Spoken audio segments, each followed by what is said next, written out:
I'm saying by name, I'm Dan Odundo. I work with Nakuru County Govt, the Department of Finance and Economic Planning. I am the Director of Finance. So I've come here to give a brief, maybe to represent the county.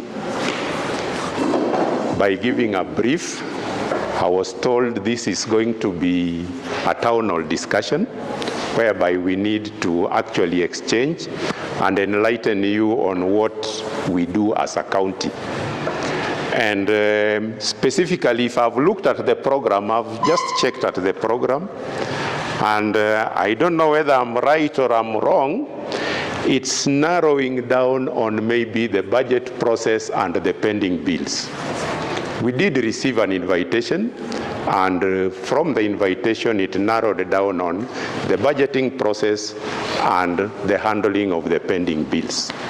So I don't know whether it is at this juncture I need to preempt my discussion, or at this point it was an introduction and then I have a session later, or this is my full session.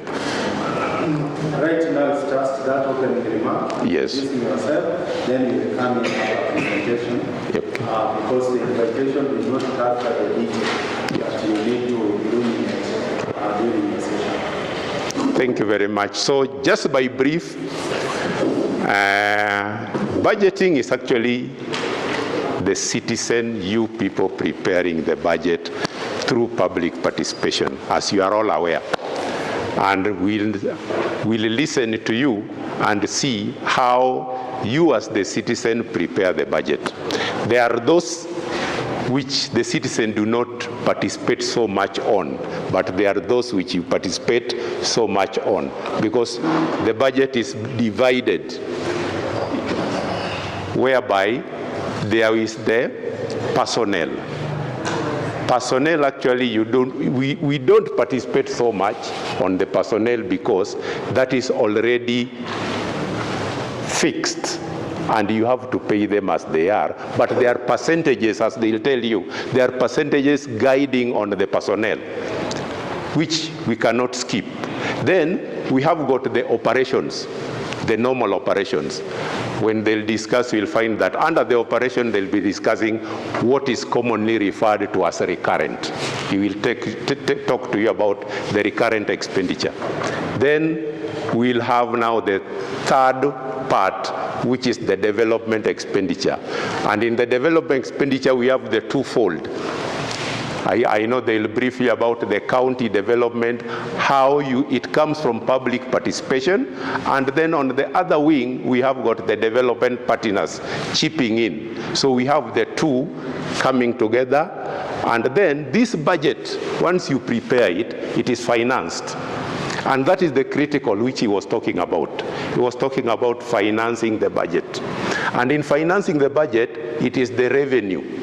And if I got him right, just in a brief, this is where he was saying the rubber meets the road. How do we align the expenditure with the revenue? And that is what will actually brings you to what you call the pending bills. Do you align the two correctly? If you don't align the two correctly, you'll end up in pending bills. And that is what he was telling you. How do we get our revenues right? Do we use revenue as a balancing figure? If you use the revenue as a balancing figure, then you get it wrong, because you have started at the wrong side of the expenditure.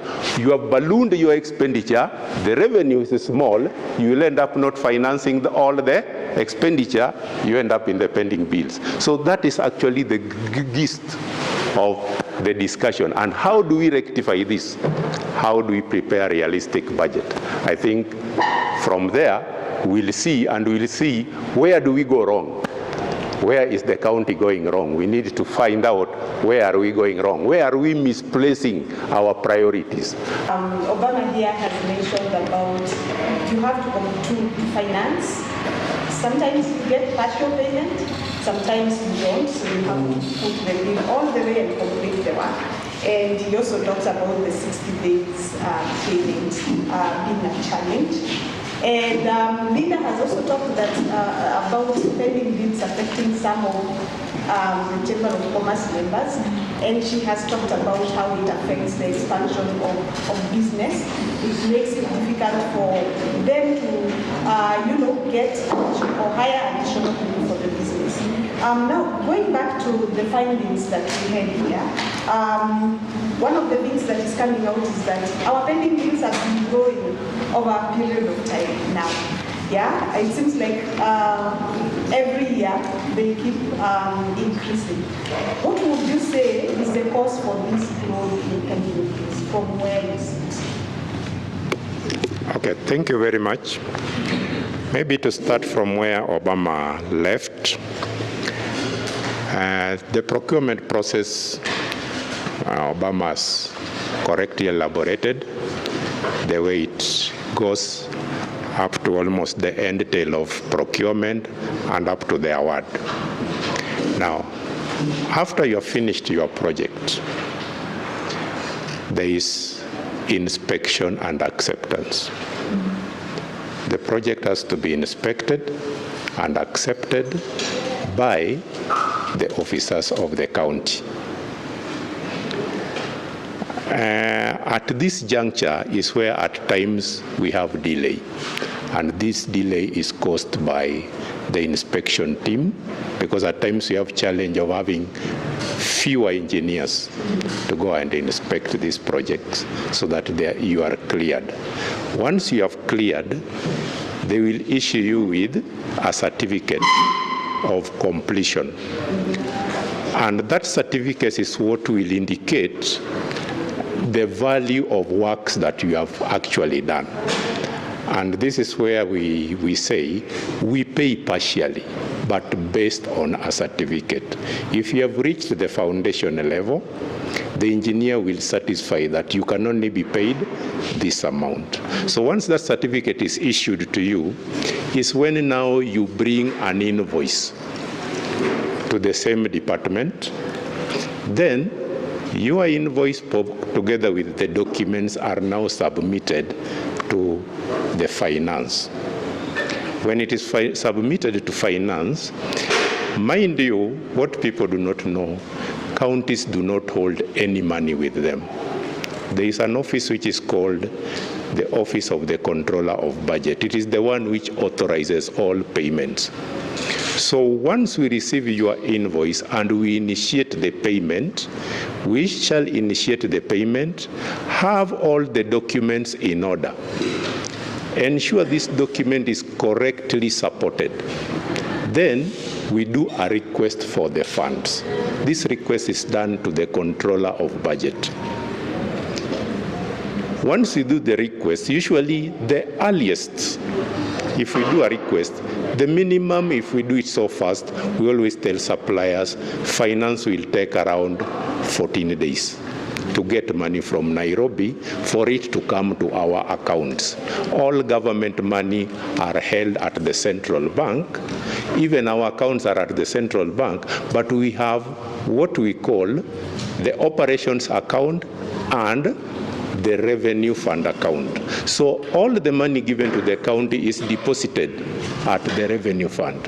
To get any money from the revenue fund, it must have the authority of the Controller of Budget. Once is satisfied that that expenditure is in order.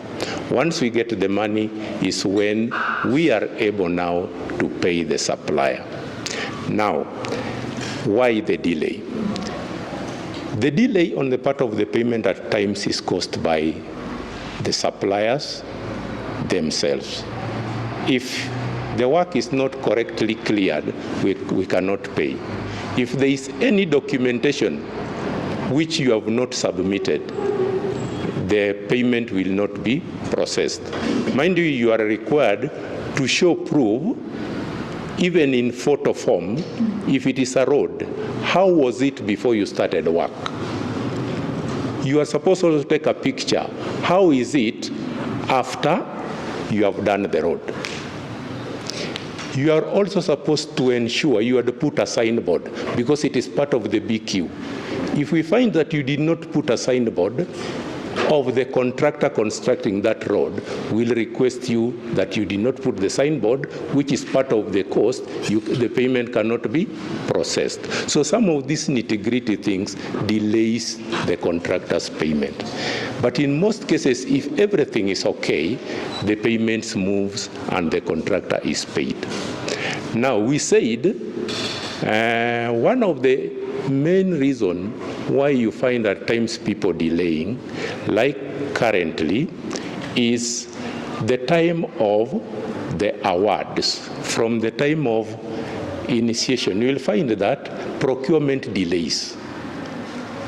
And the procurement, when it delays, the whole process delays. Because you'll find if our budget is approved, say in August, then we'll take another maybe 1 month. They are preparing the BQs and whatever. So the procurement process also delays. This delays a whole year.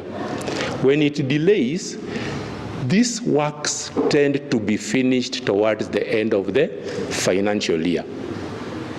Now, we have to stop our payments at the end of financial year in June 30th, because that is the official timeline for the government. There's one thing that people do not understand, that once we clear our end of the year, the payments which were not paid for that year were in the budget of the previous year. You cannot pay them immediately you start a fresh financial year. The reason is because they shall not have been captured in the budget of the new year. They are in the budget of the previous year. Now, to bring these payments which you did in the previous year to this budget, we have to do what we call a supplementary. A supplementary is what will bring this payment together with the money to this new year. And this is where the quarrel is. Whereby, right now, there are people who have finished their projects, but that project was in respect of the last financial year. We have not done our first supplementary. So they cannot be paid until the first supplementary is done. Those are the payments you hear still being called pending bills. Why must we do a supplementary? A supplementary removes this other budget and brings those payments inside that budget together with the funds which were allocated to them as a rollover. So you will find what happens in county, like Nakuru, the first supplementary, like now we are in December, we have not done the supplementary. We might do it in February. You finished your work, say July, but I'm taking you up to February because the budget is still not having that rollover. Are you getting the problem? So the main thing is, how can we do the first supplementary immediately we start the financial year? And this is what will save the suppliers. And this should be a collaboration between the executive and the assembly. The other thing which you find in a supplementary, when you try to introduce a supplementary to the assembly and you only want to bring in this project so that they can be paid, other issues crop up. They want to adjust the projects, they want to adjust other expenditures, so it is a pool here. So you'll find, like now we are going to almost January. If they approve a supplementary in March, you see, we shall have only 3 months to close the financial year. So those are the delay we are experiencing. So the main issue here is, how can we roll over the projects of the previous financial year as fast as possible?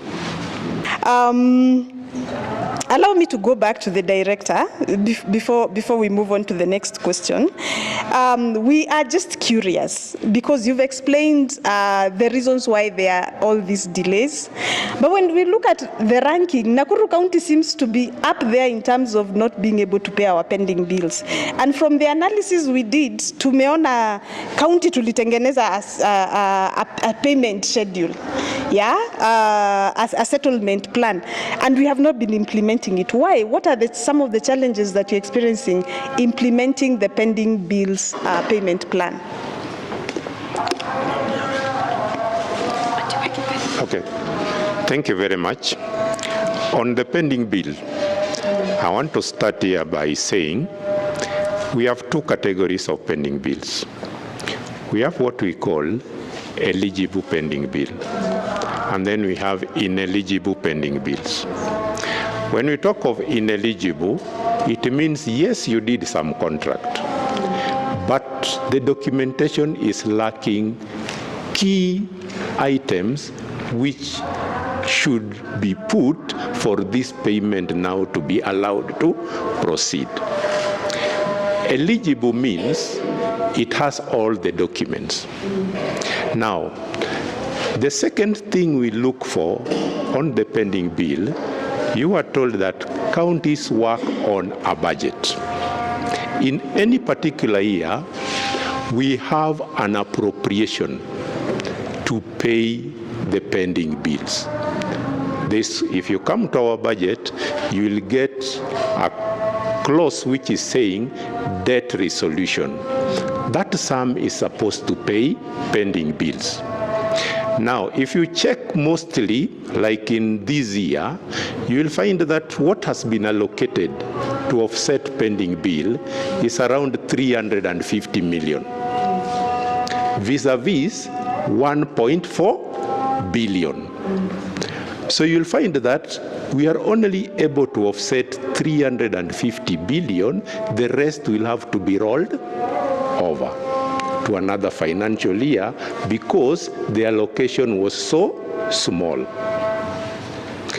Now, the reason as to why you will find also we had so much pending bill, if you checked the graph from the presenter, you realized that in the initial years, 21-22, that is where there are certain pending bills huge, although they are small amounts, but they were huge. Which are these pending bills? These are pending bills which were inherited from the defunct local authorities. Mind you what government does, government is a going concern. So we had to inherit all the debts. After inheriting those debts, most of them lacked proper documentation, but you cannot remove them from the books. You still maintain it because the debt is there, but the onus is with the recipient to vanish documents. Another reason why you find at the initial stage we also have more pending bills, when counties started, we had so much works which were being done by word of mouth. We used to call them roadside declarations, whereby the governors could tell you, do this road, bring these chairs. But now when you come to payment, we ask you, provide the documents. These people up to today, they are unable to provide the documents because nobody is agreeing to give you an LSO or an LPO. But the work you did, and you have even evidence, even the community are telling us the work was done. But in government, you can only pay based on paperwork. So that is one of the reasons, again, you find we have pending bills which have been in our books since the inception of the county.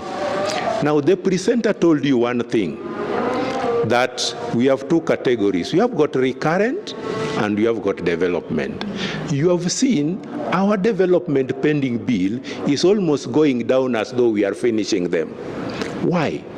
It's because for development, you roll over that money what delays its payment is only supplementary, because you cannot issue a development which is not within the budget. Only those which happened in the previous years. For recurrent, this is where the problem is. In that, these recurrent are issued and they don't check the budget. And in recurrent, it is not specific. It only says stationary, or it only says training. But then now, when you have supplied us with the recurrent, towards the end of the year, if we have not paid, the law says any appropriation in recurrent lapses at the closure of the year, and we cannot carry forward recurrent. So we'll wait for an appropriation to pay it, and that payment will eat up your recurrent for the current year. Now, what happens with these people, why they don't, and that's why we are being forced to pay recurrent pending bill, is because if I pay recurrent pending bills now, I'm eating my recurrent vote. I'll be stuck in the middle of the year, there will be no funds. So they are very cautious in paying recurrent pending bills. That's why you are finding a tug of war in the payment of recurrent pending bills. Most people don't want to pay recurrent pending bills. Okay. Yes. Yeah, and we hear you. A follow-up question I want to ask is, because my mind is still at the plan that we developed for pending bills, and there are all these internal dynamics that you have told us about.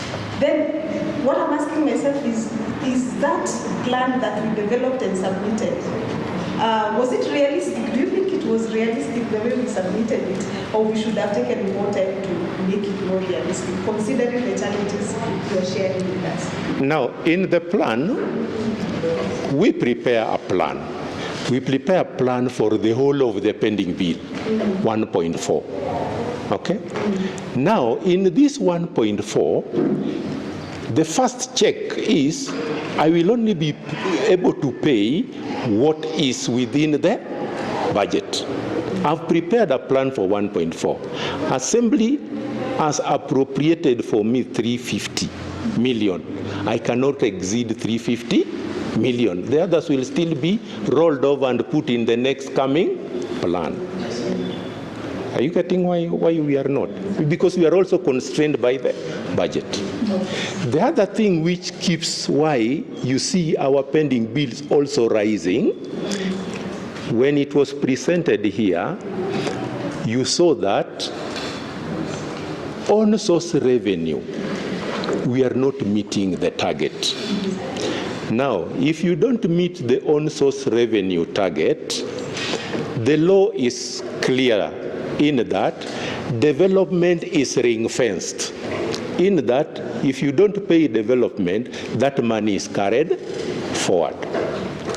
Now, I did not meet my own source revenue. Then, when now it comes to implementation, I'm finding a deficit. If that deficit exceeds recurrent, I'll have a deficit in development. Are you seeing where we have a problem? And that is why you will find that in recurrent, we come to the fourth quarter, we freeze the payments because we are already seeing we will not meet the own source revenue. So the suppliers of recurrent mostly will end up being pending bills because I did not meet my own source revenue. That's why it grows. Okay. What are you doing intentionally to ensure that hizi startups zisikuwe zinafikisha 5 years zinafungwa juu? Mostly I'll direct to pending bills. And then after having a plan to pay pending bills last year, now it has almost tripled to 3, from 1 to 3. So maybe highlight what caused this high rise, because it's alarming since after plan sasa mambo ndo inaharibika zaidi. Yes, thank you. Okay, thank you very much. Yangu pia inaenda kwa director kuhusu mambo na on source revenue projections.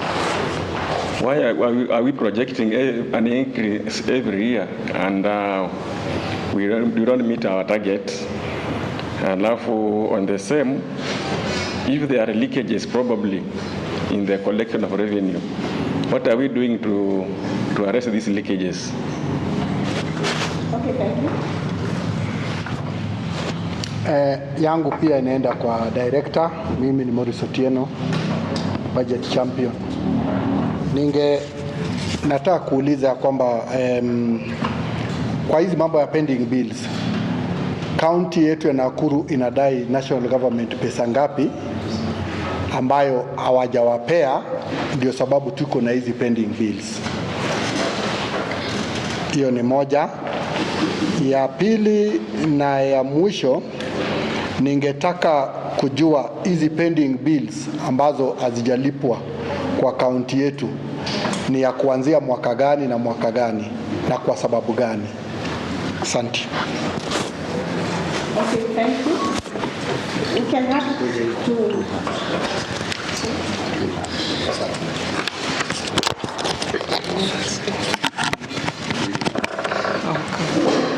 My question will go to the director as well. From what you have explained, it has come out clearly that there is a gap between the executive and the MCAs. So does it mean that the MCAs bring in the aspect of political interference in that they cannot work together to clear the pending bills? Sasa huyu ameuliza swali yangu, but maybe from another angle. I first want to appreciate how the director has explained, and we can all see he knows exactly where the problem is and even have solutions. But that aspect of taking the budget to the county assembly, alafu wanaikata inakuwa nusu. Can you advise us to use the political way of handling it?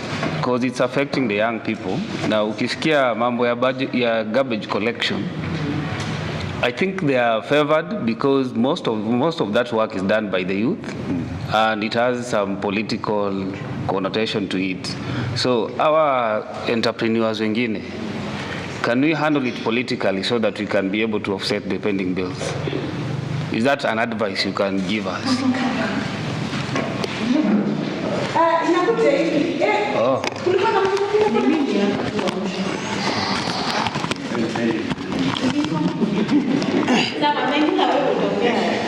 Yeah, thank you. So my question goes to the director, and I have a question for Obama. So we talked about a critical stage, certification, so that the process can start. Is there a possible case of corruption at this point? Because someone might have submitted the whole documentation, but then there is a missing piece of the document. So that is one question. And in a case where there is no such evidence, what interventions are there or what resolutions are there in the situation that evidence or that document cannot be acquired? And maybe to ask Obama, what are there interventions or what law can one use to have this resolved? Because you already did the work, there is no documentation, and you've used money already. So is there a law that protects, or is there a resolution committee that can help maybe have that resolved, and maybe so that it can be made eligible? Thank you. Putting in mind that we have the chiefs of staff who on a monthly basis, nasema hii kulingana na vile tumeelezewa, on a monthly basis wanapatianaga a comprehensive report that includes if there's any pending payment. What could be one of the hindrance that contributes? Is it that we have our revenue collection in Nakuru County imeenda chini zaidi? Na kama revenue collection imeenda chini zaidi, what can we do as a residents of Nakuru County to ensure that revenue collection yetu imerudi pahali tulikuwa very high? Sindio, that is one. Two, wamongelea kuhusu mambo ya hizo pending bills ndio ambazo kwamba ziko. Sitaki kuduel na zile zilizopita za kitambo. For this term kuanzia 2022 mpaka saa hizi ambazo kwamba ziko pending, wameweka mikakati gani kuhakikisha that all the service providers wanaweza kulipwa timely, putting in mind that some of us are consumers of the service providers ambao kwamba pesa zao mpaka saa hizi bado ziko in delay, and some people wamepelekwa kotini kwa sababu hawajaweza kulipa watu. Wanawezaje, ni mechanism gani wameweka kuhakikisha hawa watu hawajasukumwa kwa call like the way Oti atasukumwa kwa call kwa sababu hajalipa pesa za watu? We need to get that so that we can help each other collectively to ensure that easy gaps tunamaliza, because I believe that ndo tuweke budget allocation lazima tukue tumeangalia our previous nini pesa tulitumia previously na pesa ambayo kama tumeingiza ni ngapi, ndio tukifanya allocation tunafanya allocation na ya uwezo ya pesa ambayo kwamba sisi kama Nakuru County tuko nayo. Okay, thank you. The first question was high pending bills at the lower amounts. Now you will realize at the lower amounts, that is where most of the people are. The bigger people, those are higher contracts, and the higher contracts are well structured. Now at the lower, most of this pending bill, if you check our statistics as Nakuru County, the highest ranking in pending bills is the health. And in health, that is where we supply food, we supply everything. So you will realize that most of these small people are found in the health department. Now, if the health did not meet their revenue target, they had to fall in the pending bills category. Now, we have since tried as much as we can to straighten the operations of the health department. And what brought the cry was that, just as Obama had said, Madam had also said, we had a challenge at transition from the old government to the new government. So at the transition, we realized we were having so much pending bills in the health department. The hospital had to run. So what we did was to put a cutoff and say, can we hold these pending bills and use the revenue for continuity of service, pay those who are supplying as we set the pending bills also gradually. Because we were coming in a situation where we could not get suppliers because of lack of payment. So we could not use the revenue we are collecting to pay for the pending bills and hold the current suppliers. They were hesitant to supply. So currently, the people supplying in the health department are being paid. And I think most of you will attest, we have really streamlined the health department. They are now functioning. When you come to the other departments, the pending bills we have really tried on the lower category. They are very minimal currently, because what we have done, and even when you come to the county currently, as we speak, currently we are only dwelling on pending bills. And we have said, can we treat pending bill as a first charge? And that is what is happening right now. And until currently, people are hesitant to supply because we are concentrating on pending bills. So we said, let's push the pending bills for now. Then maybe by third quarter, we now go back to the normal supplies. So that is what we have done. That is the strategy which is working currently. Yeah. So it will push these pending bills to a lower level. We wanted at least by the close of this financial year, we wanted to be below the 700 million mark. And I know we'll beat it. Now, plans for the pending bill. We have really made an elaborate plan. If you go to the department, they have supplied, each and every department was given an opportunity to bring the priority list. out of our budget, we distributed that budget to all the departments. Each department was required to submit the priority list together with the documents, and that is what we are working on. And that is what will bring our pending bill down up to around 700, because what we have prioritized is to pay up to around 700. Then we go back to the normal operations. And I know most of you are suppliers. When you come to the county currently, you will find we have very minimal activities. Those who have visited us, is because we are concentrating on the pending bills. Now, on source revenue. Now, on source revenue, if you check the statistic which was put there, when the county came into being, we were collecting 1.8 billion. The county has come, we have brought all other services on board, we are still at 1.8. What is it telling you? It is telling you we are not doing the correct thing. And what is bringing all this? One, politics. There is too much politics when it comes to revenue.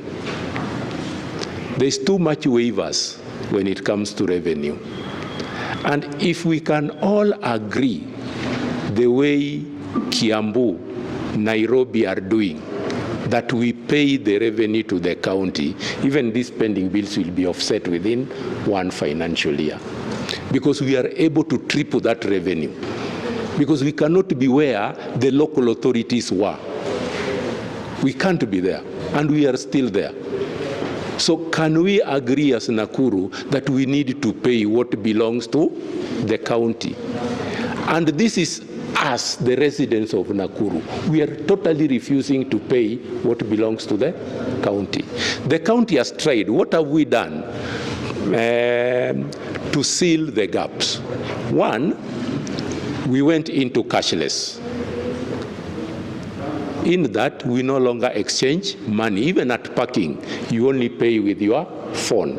We tried to seal up all the loopholes, even in the health. And I'm happy, health has also almost doubled their collection. But when you come to parking rates, the most notorious, and I will ask you people to check, house rents. Everybody who is staying in the county houses does not pay rent. And when you go to demand for that rent, you will be killed. And I know that is a very long discussion. Yes. Some of it has a political connotation. Yes, it has political, yeah. So how do we enforce? That is where we are. You should actually call a forum so that we all agree that you cannot stay in a house for free. Surely, you cannot stay in a house for free. The other thing you need to check at the market rate of our products. A house in Nakuru, Moi Flats, you are paying 3,000, 3-bedroom house. Is it realistic? Yes. Ask them. And that 3,000 is not being paid. That is where we are. We must have that conversation. We should have that conversation to grow our county. So those are the problems affecting us, and that is why we are not able to give you the correct services. Then the other one was on The political aspect that Karuga asked about, the county government. The county government and the assembly. Yes. Now, I want to tell you one thing. We have got what we call the executive wing, and we have the MCS. Now, there is always a tug of war, and this is what makes the executive to fear. We have done the first budget, and that is what you will find even currently may be putting us to fear to put up a supplementary. Because when you put up a supplementary, that whole budget is distorted by the interest of the MCAs. We have always requested that why don't we put the first supplementary to be only for rollovers, do not affect the other things. But they have always refused. So that is the war. And they would like to muscle us. Mind you, If we don't give in to the assembly, they don't approve. So what do? You have to give in so that your budget is approved. What always also brings this, mind you, there is a lot of interest with the MCS because most of these projects are in the wards and they have promised the people a lot of things. Now, one of the things you'll realize today, if we float, and this is just an example, if I float supplementary today, I will get that increased bursary by 20%. Is that bursary helping the county? It's not. Now, when you go to the same bursary, when you check at the people who are being allocated bursaries, the ordinary students are being given 2,000. Driving school is being given 10,000 per person. What are we doing? Even 20. And private schools are also being. So you are seeing what the executive is fearing. Because this bursary is actually championed by the members of the county assembly. So this is where the public needs to come in and say, can we do the right thing? And this is what is bringing the disconnect, whereby you'd rather protect and do the right thing than give them the opportunity to distort you as early as possible. So that is the disconnect we are having. Okay, thank you very much. I think you have touched on revenue. There was something there asked about certification of payments, and we wanted to highlight. Okay. Now, usually what happens, Treasury, we are just a conveyance. The real work in payments is at the department. If you finish at the department, and this one I can give you for free, and your payment comes to Treasury, usually the longest we take is 2 to 3 weeks and we have done with that payment. But I know where the problem is at the departments. But this, us as Treasury, we cannot force them. We only wait. In Treasury, we have put our system such that we record from the time your payment hits the Treasury. And we have a movement schedule indicating in the time it has come. Once I get that movement schedule, I'm able even to locate where that payment is. And if it is more than 2 weeks, I always even wake up from my desk to follow who is lying on it or who is having that payment and why is it not moving. Usually in Treasury, if we have a problem, we return it to the department immediately. And all those who have tried to look for payments, in Treasury we look for a forwarding letter. You must forward that payment with a forwarding. Once you have that forwarding, it indicates all the movement in Treasury. Okay. So usually what we'll advise, try as much as possible to get your payment to leave the department. When it's at the Treasury, it is very safe. To come up with a policy. And this should come from the people. And this policy should actually be what allocation. Can we improve the allocation on the pending bills? And if it can be put that maybe just like we have percentages, that in any budget, a certain percentage should go towards pending bills. That will help in clearing the pending bills.